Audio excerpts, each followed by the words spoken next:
یہاں تک کہ دنیا میں سے جو کچھ تو دے اس پر خوش نہ ہونے لگوں، اور جو روک لے اس پر رنجیدہ نہ ہوں، اور پرہیزگاری کو میرے دل کا شعار بنا، اور میرے جسم سے وہی کام لے جسے تو قبول فرمائے، اور اپنی اطاعت میں انہماک کے ذریعے تمام دنیاوی لائق سے فارغ کر دے، تاکہ اس چیز کو جو تیری ناراضی کا سبب ہے دوست نہ رکھوں،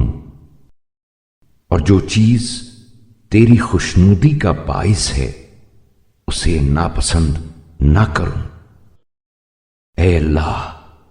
محمد صلی اللہ علیہ وآلہ وسلم اور ان کی آل پر رحمت نازل فرما، اور زندگی بھر میرے دل کو اپنی محبت کے لیے فارغ کر دے، اپنی یاد میں اسے مشغول رکھ،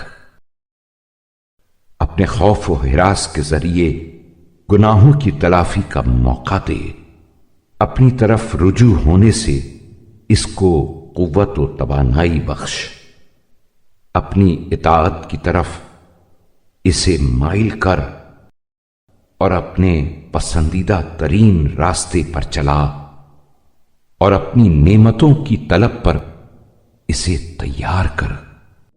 اور پرہیزگاری کو میرا توشہ، اپنی رحمت کی جانب میرا سفر، اپنی خوشنودی میں میرا گزر، اور اپنی جنت میں میری منزل قرار دے، اور مجھے ایسی قوت عطا فرما جس سے تیری رضامندیوں کا بوجھ اٹھا لوں، اور میرے گریز کو اپنی جانب اور میری خواہش کو اپنے ہاں کی نعمتوں کی طرف قرار دے، اور برے لوگوں سے میرے دل کو متوحش،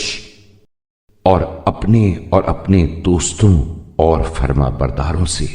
مانوس کر دے، اور کسی بدکار اور کافر کا مجھ پر احسان نہ ہو، نہ اس کی نگاہ کرم مجھ پر ہو، اور نہ اس کی مجھے کوئی احتیاج ہو، بلکہ میرے دلی سکون، قلبی لگاؤ اور میری بے نیازی و کارگزاری کو اپنے اور اپنے برگزیدہ بندوں سے وابستہ کر۔ اے اللہ،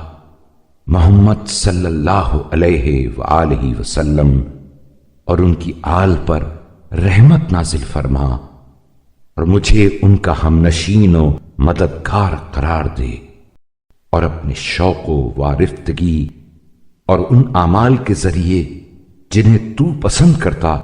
اور جن سے خوش ہوتا ہے مجھ پر احسان فرما، اس لیے کہ تو ہر چیز پر قادر ہے، اور یہ کام تیرے لیے آسان ہے۔